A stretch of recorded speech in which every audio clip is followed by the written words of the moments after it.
Hello नमस्कार साथियों, स्वागत है आपके अपने परिवार बीएसटीसी पाठशाला में।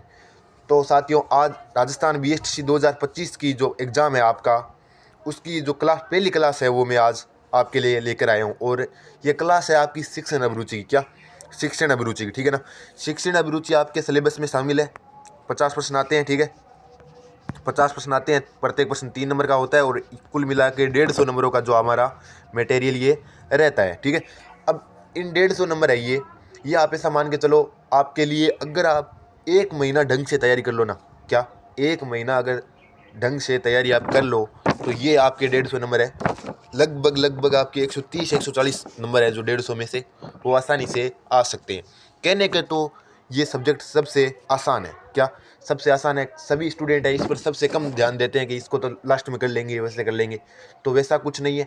Rajasthan GK, reasoning, Hindi, English, ये तो आपके कोई भी एग्जाम की तैयारी कर रहे हो आप, मान लो, ठीक है। हिंदी आप अगर 12th पास करके आए हो तो भी आपने हिंदी को कुछ कुछ पढ़ा है। अगर आपने पिछले साल एग्जाम दिया है तो आप कोई दूसरा एग्जाम दिया है, कोई भर्ती परीक्षा का एग्जाम दिया है, तो उसका भी आपका कवर हो जाएगा जीके।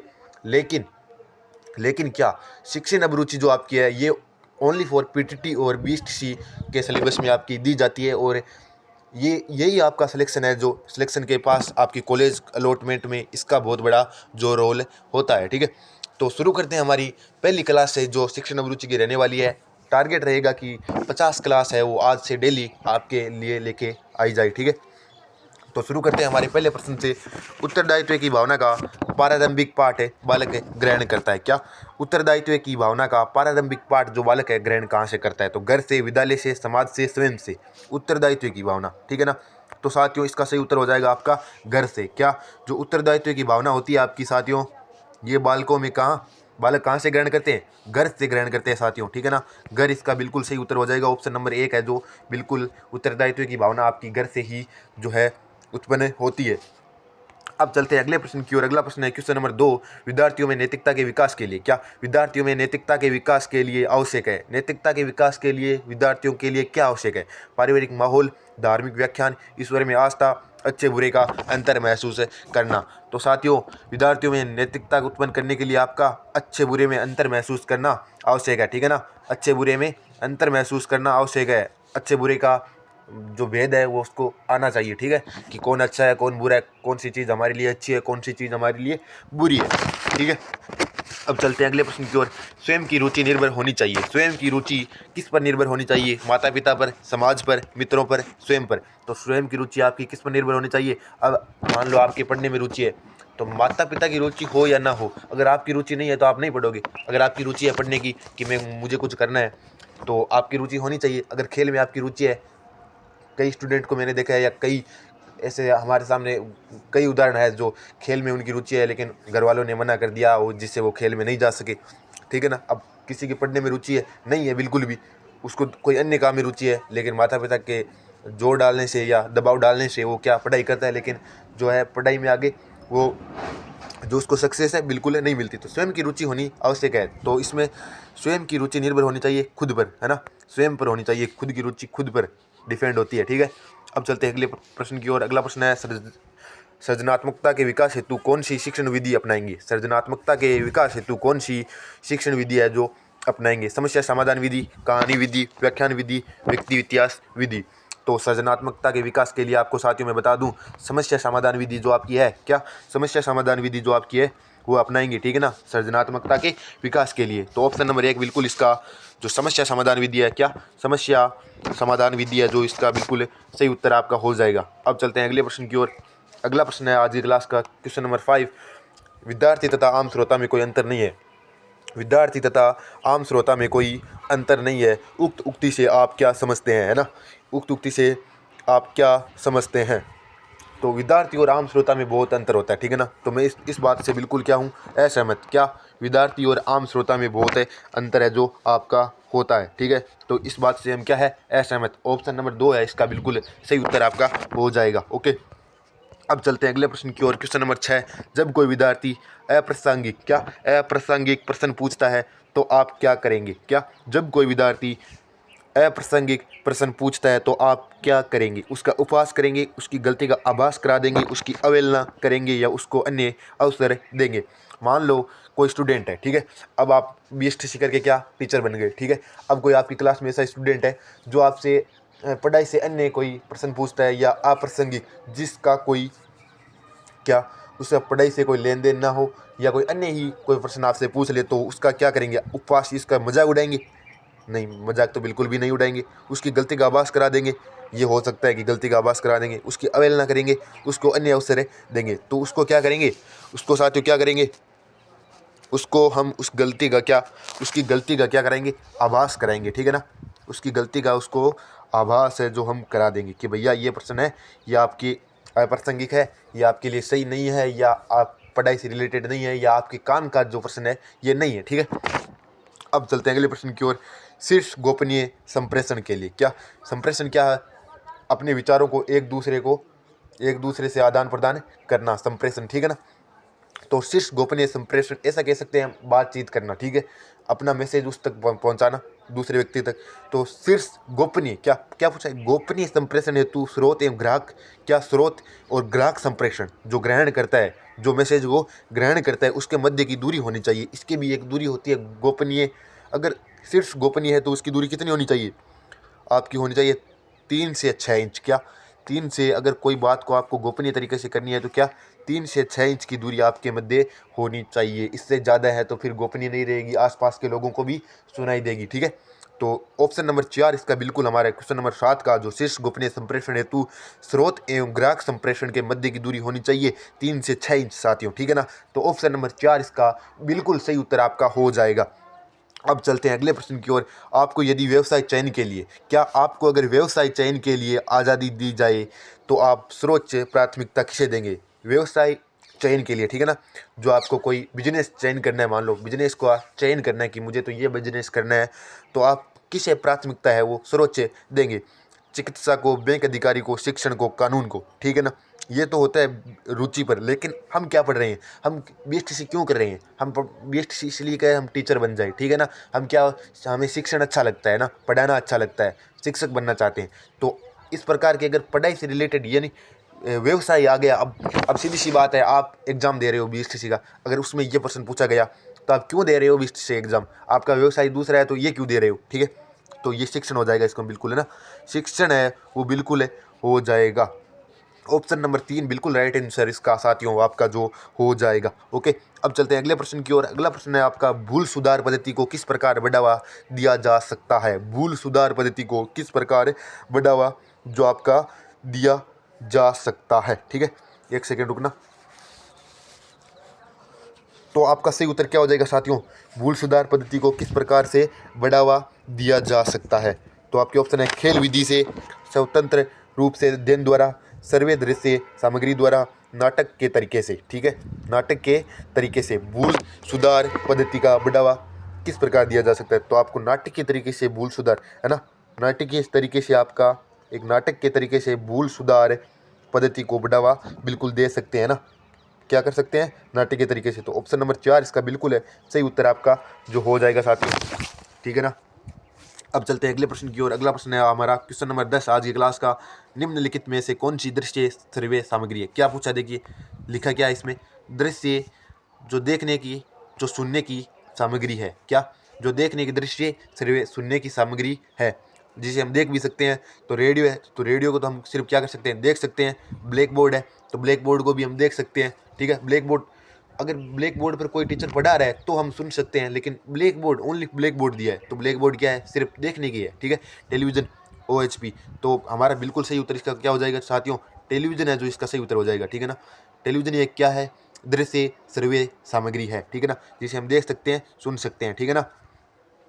तो टेलीविजन इसका बिल्कुल ऑप्शन नंबर 3 है इसका जो दृश्य श्रव्य सामग्री क्या है, इसका सही उत्तर आपका हो जाएगा, ठीक है। अब क्वेश्चन नंबर 11 की तरफ चलते हैं। क्वेश्चन नंबर 11 है हमारा, ऑपरेशन ब्लैक बोर्ड का क्या अर्थ है? ऑपरेशन ब्लैक बोर्ड का क्या अर्थ है? तो प्राथमिक स्कूलों में सुविधा में सुधार, कम से कम 2 अध्यापकों की व्यवस्था, प्रत्येक स्कूल में ब्लैक बोर्ड की व्यवस्था, अध्यापकों के द्वारा ब्लैक बोर्ड का उपयोग, ऑपरेशन ब्लैक बोर्ड। तो इसका सही उत्तर क्या हो जाएगा साथियों? इसका सही उत्तर आपका हो जाएगा ऑप्शन नंबर 1, प्राथमिक स्कूलों में क्या सुधार, क्या सुविधाओं में सुधार, ठीक है ना। प्राथमिक स्कूलों में सुविधाओं में सुधार है जो ऑपरेशन ब्लैक बोर्ड है, इसका क्या अर्थ था, ठीक है ना।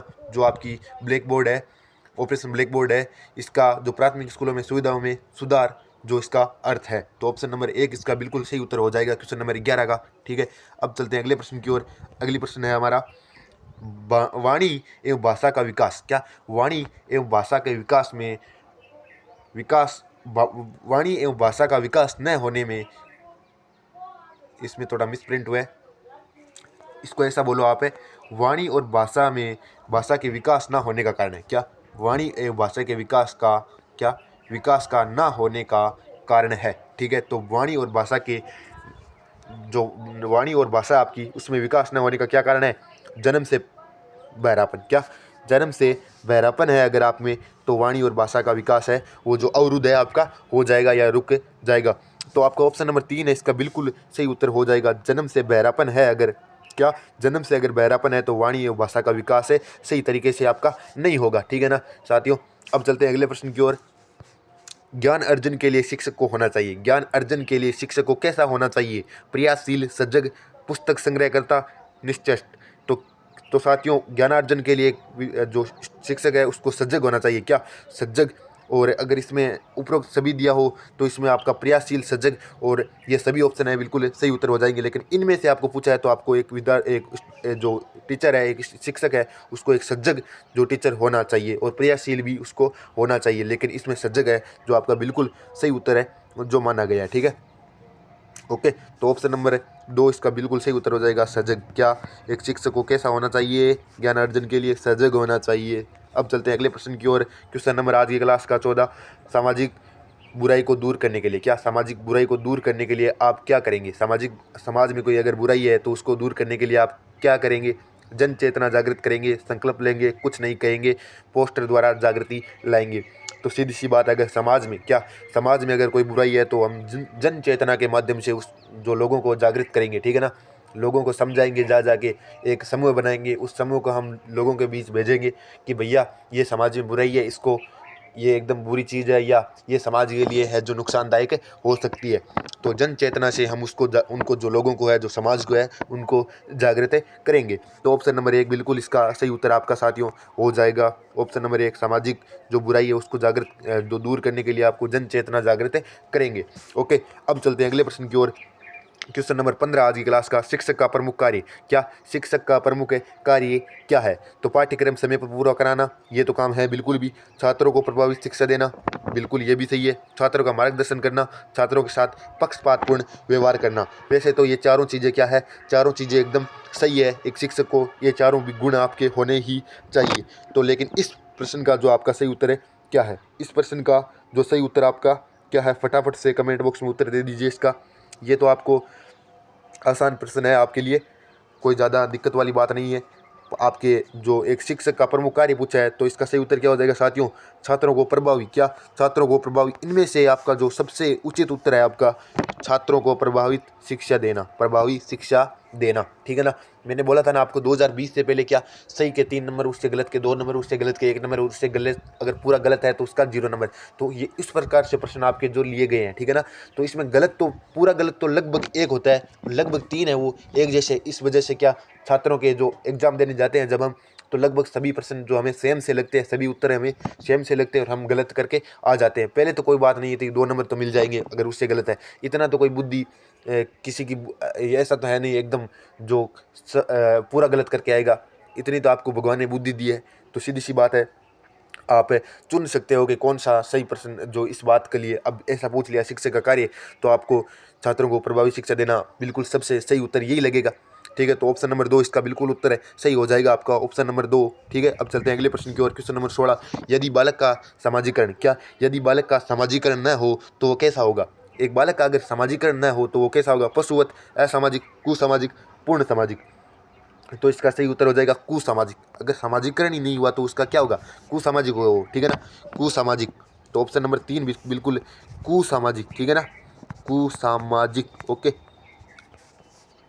अब चलते हैं अगले प्रश्न की ओर। अगला प्रश्न है क्वेश्चन नंबर 17, उत्तम नेता के गुणों के विकास के लिए, क्या उत्तम नेता के गुणों के लिए विकास, उत्तम नेता के गुणों के विकास के लिए सबसे प्रमुख माध्यम, एक नेता बनने के लिए क्या गुण होने चाहिए, ठीक है ना। सबसे प्रमुख गुण है, जो प्रमुख माध्यम है उन गुणों को ग्रहण करने के लिए, तो वो क्या होना चाहिए। राजनीतिक मंच, स्कूल मंच, घर, स्कूल, ठीक है, घर, स्कूल। तो इसका सही उत्तर क्या हो जाएगा, जो स्कूल है आपका, वहीं से नेता है, जो नेता की प्रवृत्ति है, जो नेता के गुण है वो मिलने स्टार्ट हो जाते हैं। तो स्कूल मंच सबसे बेस्ट रहेगा। स्कूल में छात्रों को जो आपके मॉनिटर होता है वो भी एक लीडरशिप का गुण है, ठीक है ना। वो पूरी क्लास को संभालता है। बाद में आगे जाके जो छात्र संघ के चुनाव होते हैं आपके कॉलेज में, वहाँ पर आपका जो क्या है अध्यक्ष बनते हैं, फिर आगे चल के वो चुनाव लड़ते हैं। तो नेता का गुण है, जो नेता का एक अच्छा नेता बनने का गुण है, जो आपके स्कूल से ही स्टार्ट हो जाते हैं। एक लीडरशिप की भावना जो होती है किसी स्टूडेंट में, वो स्कूल से ही मिलने स्टार्ट आपको हो जाती है, ठीक है। अब चलते हैं अगले प्रश्न की ओर। अगला प्रश्न है क्वेश्चन नंबर 18। बालक के विकास में योगदान होता है। बालक के विकास में योगदान होता है अच्छे विद्यालय का, पाठ्य पुस्तकों का, धनवान माता पिता का, योग्य एवं समर्पित शिक्षकों का। तो सीधी सी बात है, अगर बालक का विकास करना है, क्या बालक का विकास पूरा, ऐसा नहीं शारीरिक विकास, मानसिक विकास, पूरा एकदम विकास ना पूरा, तो बालक के विकास में एक समर्पित और योग्य शिक्षक का होना जरूरी है, ठीक है ना। एक समर्पित और योग्य शिक्षकों का, अच्छे शिक्षकों का होना बिल्कुल एक बालक के विकास के लिए अहम और ज़रूरी है, ठीक है। अब चलते हैं अगले प्रश्न की ओर। आपका मित्र, आपकी पुत्र, क्या आपका मित्र का पुत्र, क्या मान लो आप टीचर बन गए, अब आपकी स्कूल में क्या प्रश्न, क्या आपका, आपके मित्र का पुत्र, क्या आपके मित्र का पुत्र आपकी कक्षा में पढ़ता है। मान लो आप स्कूल में लग गए टीचर, ठीक है। अब उस स्कूल में क्या आपके किसी मित्र का जो बेटा है या पुत्र है वो पढ़ता है, ठीक है। तो उसके प्रति आपका व्यवहार कैसा होगा। तो अनुशासित, पक्षपातपूर्ण, सामान्य छात्र की भांति, या फिर पुत्र के भांति। तो सामान्य छात्र की भांति, है ना। स्कूल में और स्टूडेंट है ना, उनके भांति उसके साथ होगा, वो कोई अलग तो है नहीं, ठीक है ना, वो कोई अलग तो है नहीं। जैसे दूसरे छात्रों के साथ व्यवहार होता है उसके साथ भी वैसा ही व्यवहार होना चाहिए, ठीक है। अब चलते हैं अगले प्रश्न की ओर। आज की क्लास का अंतिम प्रश्न। कक्षा में उचित संप्रेषण हेतु, क्या कक्षा में उचित संप्रेषण हेतु आवश्यक है कि आपका व्यवहार पूर्ण रूप से नाटकीय पूर्ण हो। क्या कक्षा में उचित संप्रेषण हेतु आवश्यक है कि आपका व्यवहार पूर्ण रूप से नाटकीय पूर्ण हो, उचित संप्रेषण के लिए, ठीक है ना। तो इसका सही उत्तर क्या हो जाएगा साथियों, आपके ऑप्शन है सत्य, असत्य, संभवतः और कह नहीं सकते। तो इसका फटाफट से उत्तर दे दीजिए, इसका एक बार, इसका फटाफट से उत्तर आपका है जो एक बार दे दीजिए। कक्षा में उचित संप्रेषण के लिए, क्या कक्षा में उचित संप्रेषण के लिए जो आवश्यक है कि आपका व्यवहार पूर्ण रूप से नाटकीयपूर्ण हो, तो बिल्कुल असत्य बात है, ठीक है ना। कोई ज़रूरी नहीं है कि आपका जो है व्यवहार क्या हो, नाटकीयपूर्ण हो, ठीक है, उचित संप्रेषण के लिए। तो ये बात बिल्कुल असत्य है, ठीक है। तो ऑप्शन नंबर 2 बिल्कुल इसका सही उत्तर हो जाएगा। तो ये थी आज की हमारी क्लास। आशा करता हूँ कि आप जो आज की क्लास है आपको अच्छी लगी होगी। तो इसी प्रकार से आप ज़्यादा से ज़्यादा जो हमारी क्लास है उसको शेयर कर दीजिए, जो ज़्यादा से ज़्यादा स्टूडेंट तक पहुँचे। और ज़्यादा टारगेट नहीं रखेंगे, अगर हमारी इन क्लासों से 100 स्टूडेंट भी अगर पढ़ रहे हैं, 50 दिन डेली क्लास देखते हैं, तो अगर उनको फ़ायदा होता है तो अच्छी बात है, ठीक है। तो कोशिश करूँगा कि इंपॉर्टेंट से इंपॉर्टेंट प्रश्न जो परीक्षा में आए दिन छपते हैं, हर साल छपते हैं, उस प्रकार से प्रश्न जो लेके आऊँ मैं, ठीक है। और बाकी मैंने पहले बताया था कि आपकी तैयारी कैसी करनी है। आपको, आपने अब तक गाइड जो है जो बीएसटीसी की 2024-2025 की गाइड आपने आप जो लेके आ गए होंगे, उसको बार बार आपको रिवीजन करते रहना है, ठीक है। क्लास देखो या ना देखो, ऑनलाइन अगर नए भी पढ़ो ना तो भी चल जाएगा, लेकिन आपको ऑफलाइन जो 4 से 5 घंटे तैयारी है वो तो आपको करनी ही पड़ेगी, ठीक है। बाकी मिलते हैं नेक्स्ट क्लास में। क्लास अच्छी लगी हो तो क्लास को लाइक कर दीजिए, ठीक है। और बाकी ठीक है, मिलते हैं नेक्स्ट क्लास में, ओके।